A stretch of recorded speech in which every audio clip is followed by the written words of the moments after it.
سادتي، وزير الداخلية فتيت خرج بتصريح على وجه تنبيه وتذكير أفاده أن كل من استحوذ على درهم لا يكون موضوع تساهل وتسامح.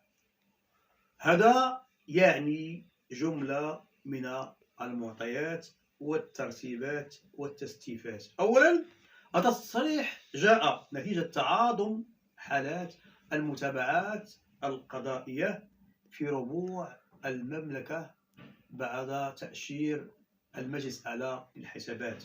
ثانيا، هذه الممارسات تضر حتما بسمعة البلد وتعتبر من معيقات الاستثمار. ثالثا، هذا التصريح جاء في هذا الوقت بالضبط، أتى متزامنا مع اندلاع الحملات الانتخابية المبكرة والتي تستخدم فيها الآليات والترسانات الجماعية لخدمة أجندات انتخابية أو انتخابوية. لكن الأهم، لماذا ظل مشروع قانون الإطراء غير مشروع في ثلاجة الإعدام وثلاجة الانتظار؟ يعيش محتضرا. صحيح، المال السايب يعلم السرقة،